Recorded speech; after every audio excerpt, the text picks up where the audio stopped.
वो एक बड़ा डिप्लोमेट आदमी है और वो अपनी कौम के लिए बहुत अच्छा कर रहा है, इसमें कोई बुराई वाली बात नहीं है। हमारे जितने भी पॉलिटिशियंस आए हैं वो बड़ी एग्रेशन था, अग्रेसिव नेचर के मालिक थे। इनका नेहरू देख लें आप, ठीक है, उसके बाद इंदिरा गांधी उनकी आई, मनमोहन सिंह आए, वो कितने पैसिव बंदे थे यार। मनमोहन सिंह तो उसको तो मुझे लगता है कोई कुछ भी कह जाए वो बड़े पैसिव होते थे। अब मुझे बताएं, एक प्राइम मिनिस्टर रूस का दौरा कर रहा है, हमारा आर्मी चीफ कौमी सलामती कमेटी के इजलास में कहते रूस को कंडेम कर रहा है। और भाई तुम्हारी मजाल कैसे है कि तुम कंडेम कर रहे हो? तुम्हारा प्राइम मिनिस्टर जो तुम्हारा बॉस है वो रूस के दौरे पे गया हो और तुम यहाँ पे बैठ के कंडेम कर रहे हो। इन्होंने यूक्रेन के साथ डील बनाई और बाइडेन ने बनाई डील, और ये अब डॉक्यूमेंटेड प्रूफ आ चुका हुआ है। तालिबान को बनाने वाला कौन है? अफगानिस्तान के अंदर जो बॉर्डर को क्रॉस है, जो टेररिज्म हो रही है, उनको कराने वाला। अब मेरी बात सुने, अब ये लोग जो कहते हैं कि जी बॉर्डर के क्रॉस स्मगलिंग हो रही है और तुम छनकला लेने खड़े हुए बॉर्डर पे। मैं एक इन्वेस्टर हूँ, ठीक है, अमेरिका का इन्वेस्टर हूँ। अब मुझे बताएं, एक ऑप्शन मेरे पास पाकिस्तान में इन्वेस्ट करने के लिए, एक इंडिया में इन्वेस्ट करने के लिए। मैं पागल हूँ पाकिस्तान में इन्वेस्ट करूंगा? मुझे पता है पाकिस्तान में स्टेबिलिटी नहीं है, 3 साल बाद यहाँ पे प्राइम मिनिस्टर चेंज हो जाएगा। वहां पे मुझे इतना पता है कि अगर एक पार्लियामेंट आई है तो वो अपने 5 साल या जितना भी उनका टेन्योर है वो पूरा करके जाएगी। मुझे पता है कि पॉलिटिकल इंस्टेबिलिटी नहीं होगी। एस्टैब्लिशमेंट कभी भी नहीं चाहेगी पाकिस्तान के एस्टैब्लिशमेंट या पाकिस्तान और इंडिया के ताल्लुकात बेहतर हो, कभी भी नहीं चाहेगी। और जब तक ये एस्टैब्लिशमेंट का यहाँ पे सिक्का चल रहा है तब तक यहाँ पे आप सोच भी नहीं सकते कि यहाँ पे कोई पीस की बात हो। मैं आपको सच्ची बात बताऊं, 2-3 कश्मीरी से मेरी खुद बात हुई है, ठीक है, और ये मैं प्रूफ करने के लिए भी तैयार हूँ, वो पाकिस्तान के साथ आना नहीं चाहते। और पाकिस्तान की तो इतनी जाहिल अवाम है माजरत के साथ कि यहाँ पे जब मार्शल लगता है ये मिठाइयाँ बांटते हैं, ठीक है, क्यों? मैंने अपनी आंखों से देखा है ये मिठाइयाँ बांटते हैं। 70,000 हमने अपनी जानें दी हैं पाकिस्तानियों ने इसके अंदर, वॉर के अंदर। और अमेरिका ने कहा था, अगर मैं गलत कोट कर रहा हूँ मुझे बताएगा, उन्होंने कहा था कि पाकिस्तानी डॉलर के पीछे अपनी माँ भी बेच सकते हैं। उन्होंने ये स्टेटमेंट दी है, बकायदा तौर पे भारत के प्राइम मिनिस्टर को प्रेज किया है। कहा गया है कि रेवोल्यूशनरी मोदी, शायद कंपेयर किया जा रहा है चाइना की रेवोल्यूशन के साथ। इसी वाले से पहला सवाल इनसे करेंगे। अस्सलाम वालेकुम। वालेकुम सलाम। कैसे हैं दिलशाद भाई? पहले तो ये बताइए। अल्लाह का शुक्र। ठीक है दिलशाद भाई, ये स्टेटमेंट आपने भी देखी होगी, या इस तरीके से जिस तरीके से डेवलपमेंट की तरफ तेजी से जा रहे हैं हमारे नेबर, और ये जो स्टेटमेंट आई है कि रेवोल्यूशनरी मोदी, क्या कहना चाहेंगे आप? जी, ये रेवोल्यूशन मोदी की जो उन्होंने स्टेटमेंट दी है और वो इस चीज़ को प्रूफ भी कर रहे हैं। जैसे कि अब रिसेंटली आईफोन 15 जो है वो लॉन्च हुआ है। उसके बाद अब देखिए रिसेंटली जो उन्होंने अपनी डेमोक्रेसी के अंदर जो बेहतरियां लाई हैं, जैसे उनका फॉरेन मिनिस्टर है, ठीक है, और जैसे मोदी खुद कंट्रीब्यूट कर रहा है अपनी कंट्री को, अपनी नेशन को कंट्रीब्यूट कर रहा है, इसकी कहीं मिसाल नहीं मिलती। और हमारी तरफ तो वही सीन चल रहा है जो पिछले 70 साल से चल रहा था। अब हमारे यहाँ तो कोई चेंजेस नहीं आ रही, लेकिन वहाँ पे आ रही है। अब देखिए वहाँ पे G20 का लेटेस्टली हुआ है, तो वहाँ पे कितने मतलब कि दुनिया की सारी पावर्स वहाँ पे आई हैं। ऐसे ही है, अमेरिका भी आया, इंतहाई कामयाब हुआ है। और ठीक है, और वो अपने एक ब्लॉक को लेके चल रहे हैं, ठीक है, और उनकी डिप्लोमेसी जो है वो हमसे बहुत ज्यादा बेहतर है। नहीं, यहाँ पे मैं थोड़ा सा डिसएग्री करूंगा। मतलब आपने बोला वो अपने एक ब्लॉक को लेके चल रहे हैं, जबकि उनकी स्टेटमेंट या वो ये कहते हैं कि हम किसी ब्लॉक का हिस्सा नहीं, ना हम ब्लॉक बनाएंगे, हम तो सबको साथ लेके चलेंगे, वन वर्ल्ड वन फैमिली। उनका तो कुछ इस तरीके से स्टेटमेंट रहती है।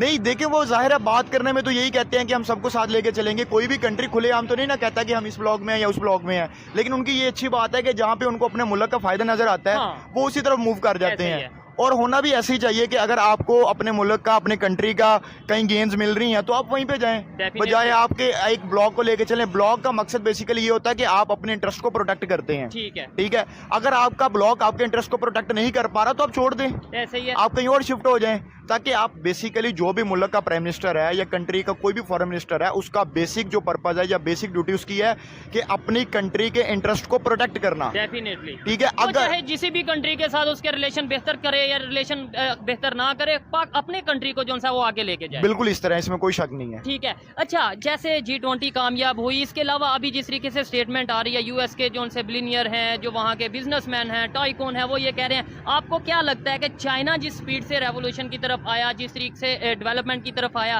क्या उतनी ही स्पीड से इंडिया डेवलपमेंट की तरफ जा रहा है, या उससे ज्यादा स्पीड है, कम स्पीड है?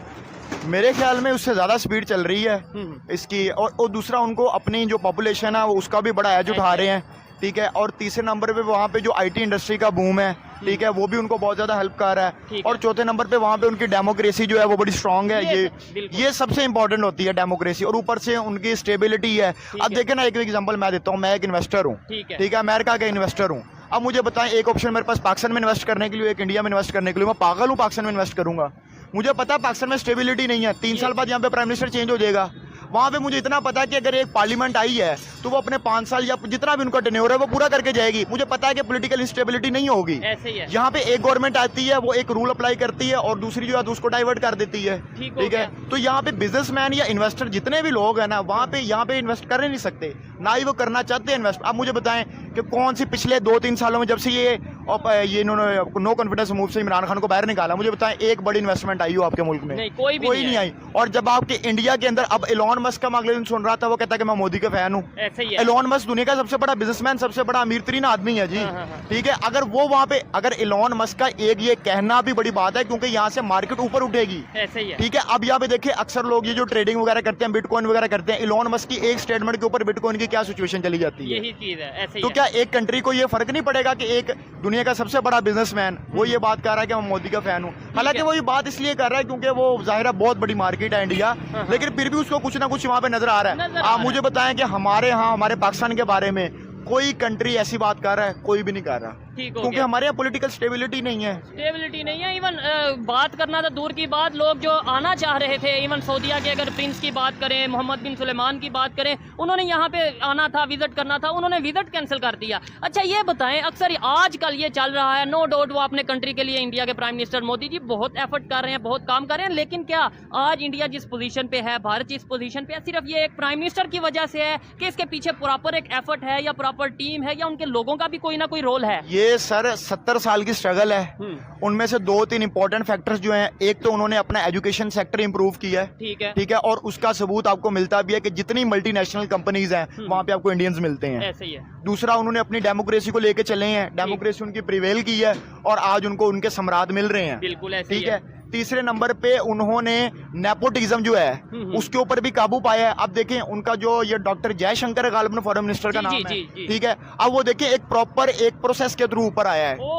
ठीक है, अब हमारा जो फॉरेन मिनिस्टर कौन सा होता है, जो एक बिलावल साहब, एक मैट्रिक बंदा। अब देखें हमारे यहाँ मुल्क की ये बदकिस्मती, तो वो भी फॉरेन से आए हैं वैसे। बदकिस्मती हमारी ये है कि अब देखें मैं आपको मिसालें दे देता हूँ कि जो जरदारी है, आसिफ अली जरदारी जो कि उसका वालिद है, उसकी ऑफिशियल एजुकेशन FA है। अच्छा ऐसे ही है। अब मुझे बताएं एक FA पास बंदा जो कि मुल्क का प्रेसिडेंट रहा है 5 साल कंट्री का, अब वो मुल्क को क्या सर्व करेगा, उसने क्या करना है या क्या नहीं करना? सैयद यूसुफ रजा गिलानी की तरफ देख लें।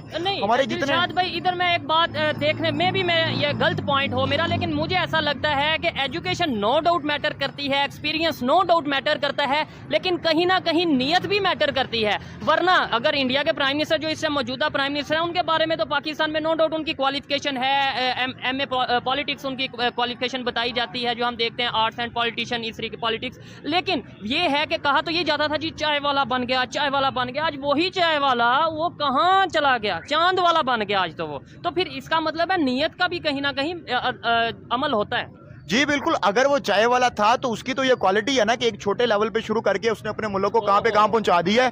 ठीक है, और हम देख लें हमारे पास, अब देखें हमारे पास एलीट क्लास थी, अब हमारी जो 3 मेजर पॉलिटिकल पार्टीज हैं, ये PTI होगी, पीपल्स पार्टी या नून लीग हो गई, इन तीनों के जो बच्चे हैं वो सारे फॉरेन से पढ़ के आए हैं। ऐसे ही है। ठीक है, अब मुझे बताएं इन्होंने क्या चेंजिंग आके लेके आ गए हैं? उन्हें पता ही नहीं, ग्राउंड रियलिटी का पता ही नहीं है। फिर ग्राउंड रियलिटी का नहीं पता, अगले दिन वो एक हमारा